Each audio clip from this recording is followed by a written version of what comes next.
Hello दोस्तों।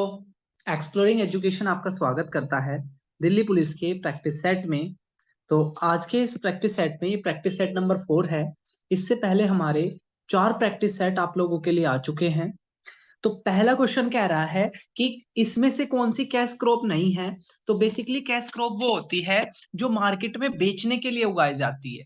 तो basically क्या है, कॉटन, कॉटन, शुगर केन और जूट। ये तीनों की तीनों क्या है, कॉमर्शियल क्रॉप है। और तीनों की तीनों क्या है, आपकी कॉमर्शियल क्रॉप है। जबकि वीट जो है वो आपकी एक सब्सिस्टेंस क्रॉप है, वो एक निर्वाह कृषि है। ठीक है, वो क्या है, आपकी एक निर्वाह कृषि है। ठीक है। नेक्स्ट अगर हम बात करें क्वेश्चन नंबर सेकंड की, तो क्वेश्चन नंबर सेकंड कह रहा है कि भाई कौन सी कंट्री पहली थी जिसने गोल्ड स्टैंडर्ड के रूप में शामिल किया था। यानी कि होता क्या है, जब आप कोई भी करेंसी छापते हो तो जितने अमाउंट की आप करेंसी छापते हो उतने अमाउंट का आपको गोल्ड रखना होता है। तो वो क्वेश्चन ये पूछ रहा है कि कौन सी कंट्री पहली ऐसी कंट्री थी जिसने ऐसा किया था। तो यूनाइटेड किंगडम दूसरे क्वेश्चन का बिल्कुल सही आंसर है। ठीक है, यूनाइटेड किंगडम वो कंट्री थी जिसने पहली बार क्या किया था आपका, ठीक है, गोल्ड को एज अ स्टैंडर्ड के रूप में माना था। तीसरा क्वेश्चन कह रहा है कि भारत में 2 बार बैंकों का नेशनलाइजेशन हुआ है। 2 बार बैंकों का राष्ट्रीयकरण हुआ है। नेशनलाइजेशन का मतलब होता है कि जब किसी जब प्राइवेट एंटिटी को सरकार अपने हाथों में ले लेती है उसको नेशनलाइजेशन कहते हैं।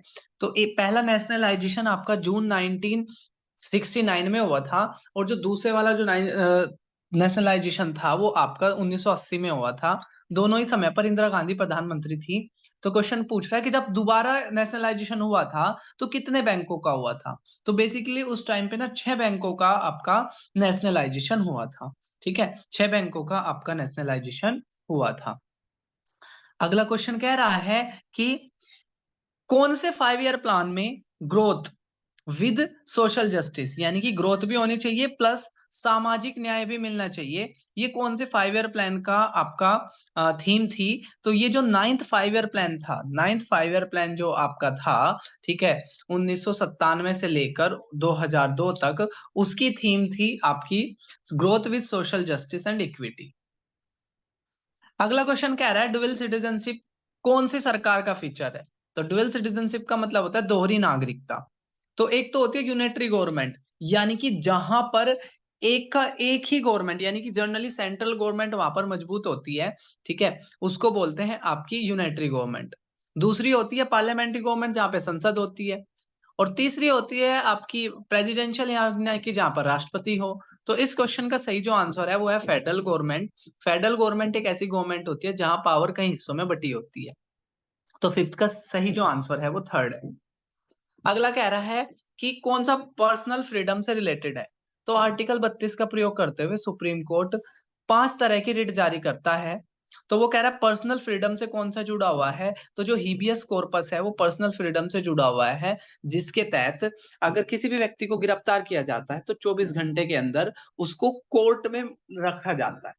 आर्टिकल 32 से रिलेटेड आपने याद रखना है कि फंडामेंटल राइट का गार्जियन किसको कहा जाता है। तो सुप्रीम कोर्ट को कहा जाता है। और डॉक्टर बी आर अम्बेडकर ने, ठीक है, संविधान की आत्मा किसे कहा था, तो आर्टिकल 32 को ही कहा था।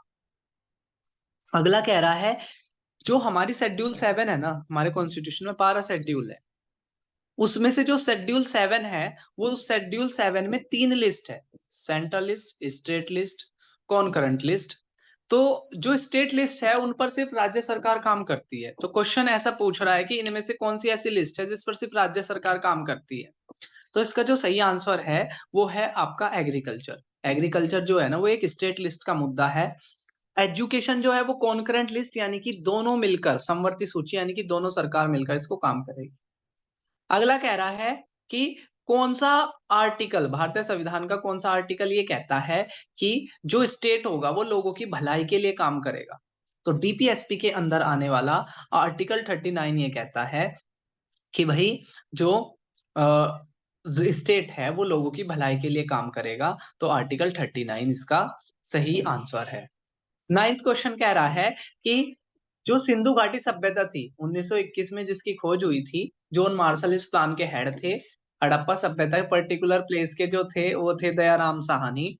ठीक है, तो वो ये पूछ रहा है कि इंडस वैली सिविलाइजेशन का Indus valley civilization Indus valley civilization का सबसे बड़ी जगह कौन सी थी। तो सबसे बड़ी जो जगह थी वो थी आपकी राखी गढ़ी। राखी गढ़ी सबसे बड़ी जगह थी। जो लोथल था वो एक पोर्ट टाउन था। इसके अलावा चंद्रुहारो जो ये था, ये एक इंडस्ट्रियल टाउन था, औद्योगिक नगर था। अगला कह रहा है कि सबसे पहले ब्रिटिशर ने फैक्ट्री जो सूरत में स्थापित करी थी 1616 में, वो किसकी परमिशन से करी थी। तो बेसिकली जब ईस्ट इंडिया कंपनी बनी 1600 में, उस समय पर तो मुगल गद्दी पर अकबर बैठे थे। लेकिन जब ईस्ट इंडिया कंपनी का पहला व्यक्ति, ठीक है, पहला व्यक्ति आया, जब ईस्ट इंडिया कंपनी का पहला व्यक्ति आया, ठीक है, तो वो किसके दरबार में आया था। तो वो आया था जहांगीर के दरबार में। अगला क्वेश्चन कह रहा है father of local self government. Local self government के फादर किसको कहा जाता है। तो लॉर्ड रिपन को कहा जाता है। भारत में लोकल सेल्फ गवर्नमेंट यानी कि पंचायती राज के फाउंडर कहा जाता है लॉर्ड रिपन को। बाकी बात करें लॉर्ड डलहौजी, लॉर्ड डलहौजी जुड़ रहे हुए डॉक्ट्रिन ऑफ लैप से, जिसके तहत ये था कि अगर किसी भारतीय राजा की रियल संतान नहीं होगी तो ब्रिटिशर उसको अपने कब्जे में ले लेंगे। इसके तहत सतारा, झांसी, नागपुर को कंट्रोल में लिया गया था। बाल गंगाधर तिलक, बाल गंगाधर तिलक से आपने रिलेटेड याद रखना है कि उन्होंने महाराष्ट्र के अंदर गणेश उत्सव की शुरुआत किसने करी थी। बाल गंगाधर तिलक ने करी थी। मराठा और केसरी नाम के दो न्यूज़पेपर किसने चलाए थे। तो ये भी आपके बाल गंगाधर तिलक ने चलाए थे। अगले हम क्वेश्चन की बात करें तो वो ये कह रहा है इस व्यक्तियों ने इंग्लिश इंग्लिश एक न्यूज़पेपर था, वीकली निकलता था, साप्ताहिक न्यूज़पेपर था, न्यू इंडिया, वो किसने सारी जारी किया था। तो वो जारी किया था आपका विपिन चंद्र पाल ने। ठीक है, विपिन चंद्र पाल ने, ठीक है, न्यू इंडिया नाम का न्यूज़पेपर को चलाया था। महात्मा गांधी से रिलेटेड आपने याद रखना है 9 जनवरी को ये अफ्रीका से आए थे। उसी दिन आपका एनआरआई डे के रूप में मनाया जाता है। और माई एक्सपेरिमेंट विद ट्रूथ इनकी ऑटोबायोग्राफी का नाम है। दादा भाई नौरोजी से रिलेटेड याद रखना है, दादा भाई नौरोजी को grand old man of India कहा जाता है। ठीक है, poverty and un British rule in India नाम की बुक इन्होंने लिखी थी। ड्रेन ऑफ वेल्थ थ्योरी इन्होंने दी थी। लाला लाजपत राय से रिलेटेड आपने याद रखना है, इनके सर में साइमन कमीशन का विरोध करते हुए, ठीक है, इनके शरीर में क्या लग गई थी, लाठी, इनके सर पर ना लाठी लग गई थी। ठीक है, और भगत सिंह इनको अपना गुरु मानते थे। अगला क्वेश्चन कह रहा है कि नालंदा महाविहार की स्थापना किसने करी थी। तो नालंदा महाविहार की स्थापना जो करी थी वो आपके गुप्ता डायनेस्टी के, ठीक है, गुप्ता डायनेस्टी के one of the important ruler Kumar गुप्त ने इसकी स्थापना करी थी। अगला कह रहा है नागर स्टाइल में बना हुआ 10 अवतार मंदिर, ठीक है, कहां पर है। ठीक है, 10 अवतार मंदिर जो नागर स्टाइल में बना है। देखो दूसरे किसी क्वेश्चन पेपर में ये पूछ लेगा कि 10 अवतार मंदिर किस स्टाइल में है। तो 10 अवतारा जो स्टाइल है, 10 अवतारा जो मंदिर है वो नागर स्टाइल में है, जो आपका देवगढ़ में पड़ता है। सी इसका सही आंसर हो जाएगा। अगला कह रहा है इनमें से कौन सी लाइन भारत को लगभग दो हिस्सों में बांटती है। ठीक है, इनमें से कौन सी लाइन भारत को लगभग दो हिस्सों में बांटती है। ठीक है, तो जो ट्रॉपिक ऑफ कैंसर है, ट्रॉपिक ऑफ कैंसर क्या है, भारत के ऑलमोस्ट, ठीक है, भारत के ऑलमोस्ट बिल्कुल 20 से जाती है ट्रॉपिक ऑफ कैंसर यहाँ से। ठीक है, 9 राज्यों से होकर गुजरती है ये। ठीक है, 23.5 इसका वैल्यू है। ठीक है, इसको कर्क रेखा बोलते हैं। नेक्स्ट अगर हम क्वेश्चन की बात करें तो नेक्स्ट क्वेश्चन कह रहा है कि भाई इनमें से कौन सी वाटर बॉडी अंडमान को निकोबार से सेपरेट करती है। तो भारत के ईस्ट की साइड में, ठीक है, भारत के ईस्ट की साइड में क्या है आपके, ठीक है, 572 आइलैंड है। ठीक है, जो वोल्केनिक नेचर के हैं यानी कि ज्वालामुखी से बने हैं, अंडमान निकोबार जिन्हें कहते हैं। तो जो अंडमान निकोबार है, ठीक है, अंडमान को निकोबार से सेपरेट कौन करता है। तो अंडमान को निकोबार से सेपरेट करता है आपका 10 डिग्री चैनल। अगर यहीं पर आपसे पूछता कि भारत को श्रीलंका से कौन अलग करता है, तो उसमें आपका आंसर आ जाता गल्फ ऑफ मन्नार, ठीक है, या पाक स्ट्रेट। ठीक है, गल्फ ऑफ मन्नार या पाक स्ट्रेट इसका आंसर। नेक्स्ट कह रहा है which state is famous for the tropical forest of the silent valley, कौन सा राज्य है, ठीक है, साइलेंट वैली के नाम से जाना जाता है? तो जो केरला जो राज्य है, ठीक है, केरला के वेस्ट की साइड में यहाँ पर, ठीक है, जो वेस्टर्न घाट है वहां पर आपके बहुत ज्यादा फॉरेस्ट वगैरह पाए जाते हैं, उसको साइलेंट वैली के नाम से जाना जाता है। तो इसका आंसर हो जाएगा केरला। अगला कह रहा है 2011 के सेंसस के अनुसार सबसे कम जनसंख्या किस राज्य की है? देखो यहाँ पर वो पूछ रहा है सबसे कम जनसंख्या, तो सबसे कम जनसंख्या जो है आपकी, ठीक है, सबसे कम जो जनसंख्या है, ठीक है, अगर पूछे सबसे ज्यादा जनसंख्या किसकी है, तो सबसे ज्यादा है उत्तर प्रदेश की। सबसे कम किसकी है? सिक्किम की। सबसे ज्यादा पॉपुलेशन डेंसिटी किसकी है? बिहार की। सबसे कम पॉपुलेशन डेंसिटी किसकी है? अरुणाचल प्रदेश की। अगर हम नेक्स्ट क्वेश्चन की बात करें तो नेक्स्ट क्वेश्चन कह रहा है कि सबसे ज्यादा कोल रिजर्व, सबसे ज्यादा कोल रिजर्व आपके किस राज्य में पाए जाते हैं? सबसे ज्यादा कोल रिजर्व, तो इसमें क्या हो जाएगा आपका, ठीक है, इसमें आपका आंसर हो जाएगा झारखंड। झारखंड के, रुक जाओ, क्या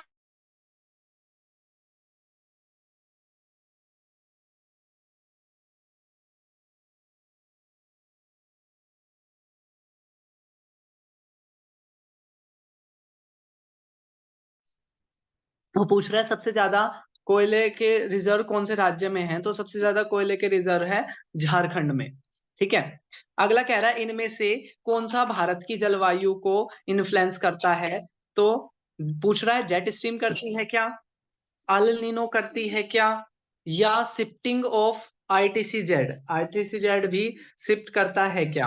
तो इसमें क्या हो जाएगा आपका, सारे ही ऑप्शन, ठीक है, ऑल ऑफ दीज इसका सही आंसर हो जाएगा। सारी ही चीजें क्या करती है, ठीक है, प्रभावित करती है।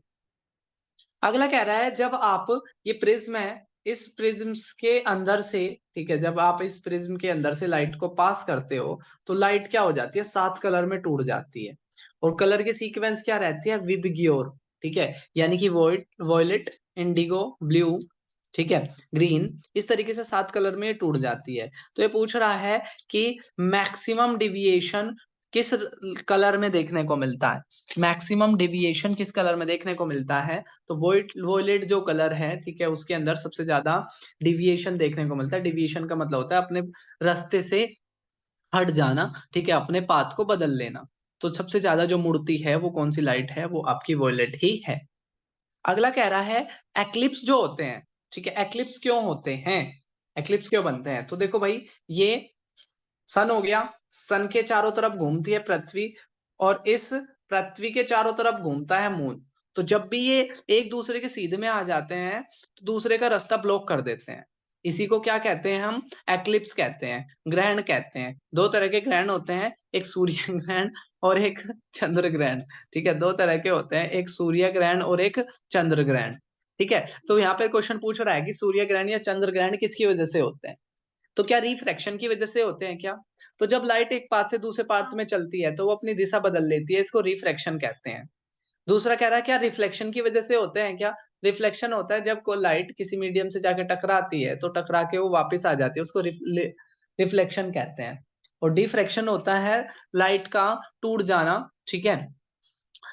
तो इसमें क्या हो जाएगा, जो आपका सही आंसर हो जाएगा वो हो जाएगा नन ऑफ दीज, क्योंकि कोई भी ऑप्शन इसमें सही नहीं है, ठीक है। अगला कह रहा है जो सोलर कुकर है, सोलर कुकर के अंदर चीजें गर्म हो जाती है, ठीक है, वो किस वजह से होता है? तो वो होता है इंफ्रारेड की वजह से, ठीक है, इंफ्रारेड्स की वजह से, इंफ्रारेड वेव्स की वजह से कूलर, जो सोलर कुकर होता है वो क्या हो जाता है? गर्म हो जाता है। अगला कह रहा है कार्बोहाइड्रेट बॉडी के अंदर किस फॉर्म में, ठीक है, कार्बोहाइड्रेट बॉडी के अंदर किस फॉर्म में स्टोर होती है? तो ग्लाइकोजन की फॉर्म में, शुगर की फॉर्म में, या सुक्रोज की फॉर्म में, ठीक है। तो जो ये ग्लाइकोजन है, ये आप जो आपकी कार्बोहाइड्रेट है वो आपकी ग्लाइकोजन की फॉर्म में हमारी बॉडी के अंदर स्टोर होती है। अगला कह रहा है क्रिस्टल्स की फॉर्म में, क्रिस्टल्स क्या होता है? छोटे छोटे टुकड़े। तो इनमें से कौन सा एंजाइम है जो आपका क्रिस्टल्स की फॉर्म में पाया जाता है? ऑप्शन ए कह रहा है कैटलोस, यूरिएस, या लाइपेज, ठीक है, कैटलोस, यूरिएस या लाइपेज। तो इसका जो सही आंसर हो जाएगा वो हो जाएगा यूरिएस। नेक्स्ट कह रहा है कौन सा फ्यूल एलिमेंट नहीं है? यानी कि कौन सी ऐसी चीज है जिससे ईंधन के रूप में काम नहीं आता या ऊर्जा के रूप में काम नहीं आता। ऑप्शन में कह रहा है यूरेनियम, थोरियम, रेडियम या हीलियम। ठीक है, तो जो इसका जो सही आंसर हो जाएगा, ठीक है, इसका जो सही आंसर हो जाएगा वो हो जाएगा आपका हीलियम। ठीक है, हीलियम इसका सही आंसर हो जाएगा, क्योंकि हीलियम एक गैस है, फ्यूल के रूप में यूज नहीं होती है हीलियम। अगला कह रहा है which one of the following gas is extremely soluble in water. कौन सी ऐसी गैस है जो पानी में बड़ी जल्दी घुल जाती है। ऑप्शन ए कह रहा है कार्बन डाइऑक्साइड, ऑप्शन बी कह रहा है क्लोरीन, ऑप्शन की सी कह रहा है हाइड्रोजन सल्फाइड, और ऑप्शन डी कह रहा है अमोनिया। तो जो इसका सही आंसर है 27 का वो है अमोनिया। अमोनिया एक ऐसी गैस है जो क्या हो जाती है, जल्दी से आपके स्टोर हो जाती है। अगला कह रहा है न्यूक्लियस के अंदर, देखो भाई ये न्यूक्लियस हो गया, ठीक है, ये न्यूक्लियस हो गया, इसके अंदर क्या होता है, प्रोटॉन और न्यूट्रॉन होते हैं। प्रोटॉन पे पॉजिटिव चार्ज होता है और न्यूट्रॉन पे कोई चार्ज नहीं होता। न्यूट्रॉन की खोज जे चैडविक ने करी थी, ठीक है, और इसके बाहर क्या होता है, इलेक्ट्रॉन चक्कर लगाते हैं। ठीक है, इलेक्ट्रॉन क्या करते हैं, इसके बाहर चक्कर लगाते हैं। ठीक है, और इलेक्ट्रॉन का जो चार्ज है वो क्या है, नेगेटिव चार्ज है। और जे जे थॉमसन ने, ठीक है, क्या करी थी, इलेक्ट्रॉन की खोज करी थी। अगले क्वेश्चन की अगर हम बात करें तो अगला क्वेश्चन कह रहा है कि कौन सा क्रिटिकली इंडेंजर्ड है।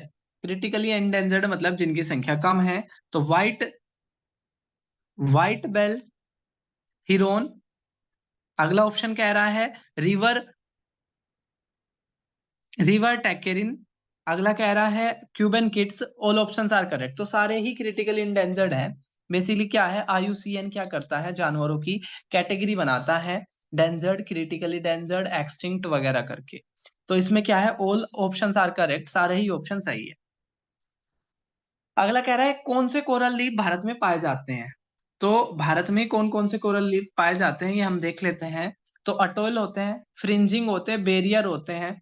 तो बेसिकली क्या है, कोरल लीफ क्या होता है, समुद्री जो जीव होते हैं, समुद्री जीव की जो डेड बॉडी है, समुद्री जीव की जो डेड बॉडी है, ठीक है, उनके ऊपर क्या बन जाते हैं, आइलैंड बन जाते हैं। ठीक है, जिसको हम क्या कहते हैं, कोरल लीफ कहते हैं। तो इसमें से कह रहा है कि कौन सा कोरल रीफ है, कौन से तरह के कोरल लीफ पाए जाते हैं। तो भारत में तीनों ही तरह के कोरल लीफ पाए जाते हैं, अटोल भी, फ्रिंजिंग भी, बैरियर भी। तो सारे ऑप्शन क्या है, सही है। अगला कह रहा है किसने एडो इंडिया ने एक एडोप्टेड हेरिटेज स्कीम लॉन्च करी थी, ये उस समय का क्वेश्चन है। तो वो कौन सी थी, एडोप्टेड हेरिटेज मतलब जितने भी आपके मॉन्यूमेंट है उनको बचाने को लेकर। तो इसका नाम था पर्यटन पर्व। ठीक है, तो 31 का जो आंसर है वो है 2। नेक्स्ट कह रहा है कौन सा स्टेट पहला बन गया था, ठीक है, इनकॉर्पोरेट करने को लेकर, किसको इनकॉर्पोरेट करने को लेकर, ठीक है, स्किल डेवलपमेंट यानी कि हायर एजुकेशन के अंदर, ठीक है, हायर एजुकेशन में स्किल को इन्वॉल्व करने वाले पहले राज्य का क्या नाम था। ठीक है, तो इसके जो पहले राज्य का जो नाम था वो था आपका राजस्थान। ठीक है, राजस्थान पहला ऐसा स्टेट था जिसने अपने यहाँ पर हायर एजुकेशन को क्या किया था, इन्वॉल्व किया था। अगला कह रहा है डब्ल्यूएचओ ने एक नई गाइडलाइंस रिलीज करी है प्रिवेंट करने को लेकर, किसको बचाने को लेकर, ग्लोबल एपिडेमिक को बचाने को लेकर। तो वो कह रहा है कि किस बीमारी को लेकर। ठीक है, तो जो उसने करी थी वो करी थी आपकी चाइल्डहुड ओबेसिटी को लेकर। उन्होंने बोला था कि बच्चों में क्या हो रहा है, डे बाय डे मोटापापन बढ़ रहा है। ठीक है, बच्चों में क्या हो रहा है, डब्ल्यूएचओ का मानना था कि बच्चों में मोटापापन बढ़ रहा है डे बाय डे। तो चाइल्ड ओबेसिटी इसका सही आंसर है।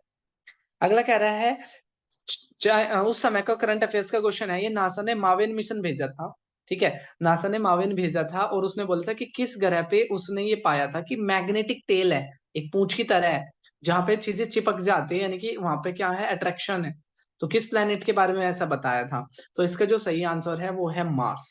ठीक है, मार्स प्लेनेट पे इन्होंने बताया था कि मार्स प्लेनेट पे क्या है, अट्रैक्शन है। ठीक है, मार्स प्लेनेट पे क्या है, अट्रैक्शन है। बाकी अगर हम बात करें तो पृथ्वी का जुड़वा ग्रह विनस को कहा जाता है, मॉर्निंग इवनिंग स्टार विनस को कहा जाता है। विनस के पास कोई सैटेलाइट, सैटर्न जाना जाता है रिंग्स के लिए और इसके पास बहुत सारे सैटेलाइट है। और नेपच्यून को जब गैलीलियो गैलीली ने टेलीस्कोप की खोज करी उसी के बाद देखा गया था, लास्ट के 2 प्लेनेट उसी के बाद ही देखे गए थे। अगला क्वेश्चन कह रहा है कौन से कंट्री ने योगा को एज ए स्पोर्ट एक्टिविटी घोषित किया है। ठीक है, कौन सी कंट्री ने योगा को एज ए स्पोर्ट एक्टिविटी घोषित किया है?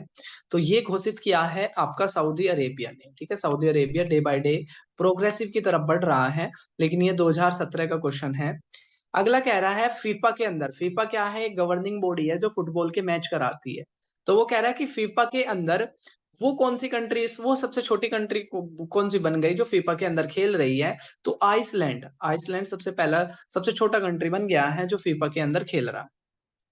अगला कह रहा है कि 16 मार्च को कौन सा देश, 16 मार्च को कौन सा देश, सॉरी 26 मार्च को कौन सा देश, ठीक है, अपना नेशनल डे बना रहा है? तो 26 मार्च को बांग्लादेश, जो क्या था भारत के सहयोग से 1971 में, ठीक है, भारतीय सेना के इंट्रूजन के बाद पाकिस्तान से अलग हुआ था, ठीक है, वो चीज है। अगला कह रहा है कैंडी, जाफना और गाले, ये कौन से देश की जगह है? ठीक है, ये प्रांत आपके कौन से देश में पड़ते हैं? ठीक है, तो ये जो प्रांत पड़ते हैं आपके जाफना, जाफना प्रांत आपने सुना होगा, ये श्रीलंका में पड़ते हैं। और श्रीलंका से रिलेटेड आपने याद रखना है, श्रीलंका की अगर राजधानी पूछे तो जयवर्धने पुरेकुटे। ठीक है, जयवर्धने पुरेकुटे श्रीलंका की क्या है? राजधानी है। ये चीज आपने याद रखनी है। नेक्स्ट अगर हम क्वेश्चन की बात करें तो नेक्स्ट क्वेश्चन कह रहा है आपका कि किसको, कौन से कंट्री को विष्णुदास भावे, विष्णुदास भावे, ठीक है, अवार्ड से सम्मानित किया गया है? ठीक है, वो आपके कौन से देश के हैं? ठीक है, विष्णुदास भावे सम्मान से एक इन व्यक्तियों को सम्मानित किया गया है, वो कौन से देश के हैं? बेसिकली क्वेश्चन आपसे ये पूछ रहा है। ठीक है, तो ये है आपके श्रीलंका से। ठीक है, एक सेकेंड। अच्छा, who has been honoured with the Vishnudas Bhave, question ये पूछ रहा है कि विष्णुदास भावे सम्मान से किसको सम्मानित किया गया है? तो इनका नाम है मोहन जोशी। ठीक है, मोहन जोशी 39 क्वेश्चन का आंसर है। अब हम बढ़ते हैं 40 की तरफ। 40 ये कह रहा है कि एंटरप्रेन्योर, ये 2017 का है, एंटरप्रेन्योर बोलते हैं उद्यमी को। तो उस साल के एंटरप्रेन्योर के रूप में, ठीक है, माया स्वामीनाथ सिन्हा को, ठीक है, माया स्वामीनाथ सिन्हा को उस साल के एंटरप्रेन्योर के रूप में शामिल किया गया था। चलो, अब हम बढ़ते हैं अपने नेक्स्ट क्वेश्चन की तरफ।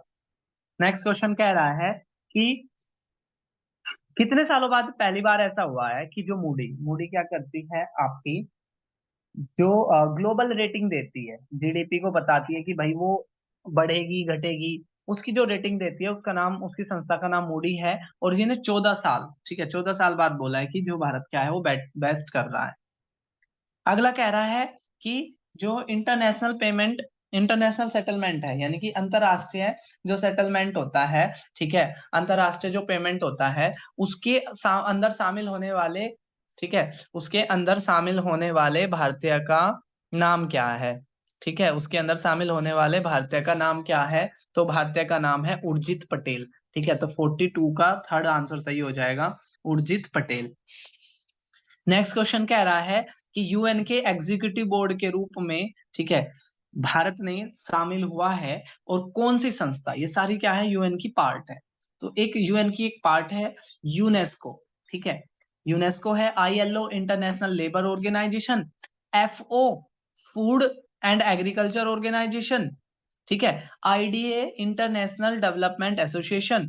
तो पूछा किसका बना है? तो भारत यूनेस्को का बना है। और एडिशनल क्वेश्चन में मैं आपको बता दूं, where is the headquarter of the UNESCO, तो यूनेस्को को हेडक्वार्टर है पेरिस के अंदर।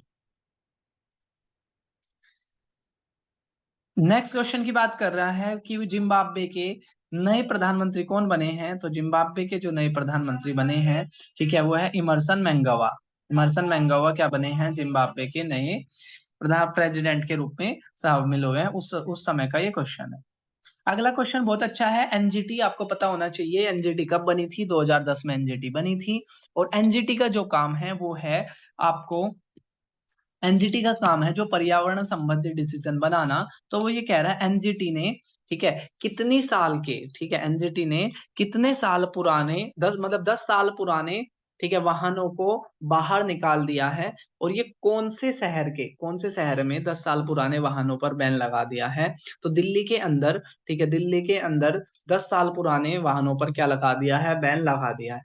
ठीक है, अगला कह रहा है कि कौन सी कंट्री ने, ठीक है, ईएल पार्टनर हुआ है कौन सी ग्लोबल बॉडी के साथ एक लो इमिशन इकोनॉमी बनाने को लेकर, तो ग्लोबल इन्वायरमेंट फैसिलिटी, ठीक है, ग्लोबल इन्वायरमेंट फैसिलिटी के अंदर, ठीक है, लो इकोनॉमी भारत शामिल हुआ है, ठीक है। ये भी करंट अफेयर्स का क्वेश्चन है।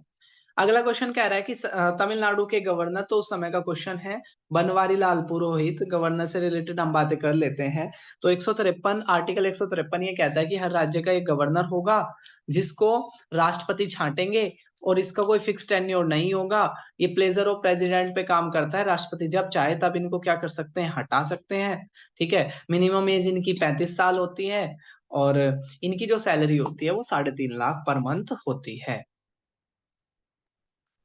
नेक्स्ट अगर हम क्वेश्चन की बात करें, क्वेश्चन नंबर 48 ये कह रहा है कि कौन सी एड्रो ओजले जो यूनेस्को के डायरेक्टर जनरल बने हैं, ये कौन से कंट्री से बिलोंग करते हैं, तो ये बिलोंग करते हैं फ्रांस से, ठीक है। ये बिलोंग करते हैं किस कंट्री से, ये बिलोंग करते हैं आपके फ्रांस से, ठीक है, ये चीज आपने याद रखनी है। अगला क्वेश्चन कह रहा है कि इंडिया की first world heritage city tag के रूप में यूनेस्को में कौन सी शहर शामिल हुआ है, तो अहमदाबाद को, ठीक है, यूनेस्को के अंदर, ठीक है, सिटी टैग के रूप में शामिल किया गया है, किस शहर को, अहमदाबाद, गुजरात में पड़ने वाले अहमदाबाद को। लखनऊ से रिलेटेड याद रखना है, यूपी की राजधानी है और सिडबी बैंक का हेडक्वार्टर है, ठीक है।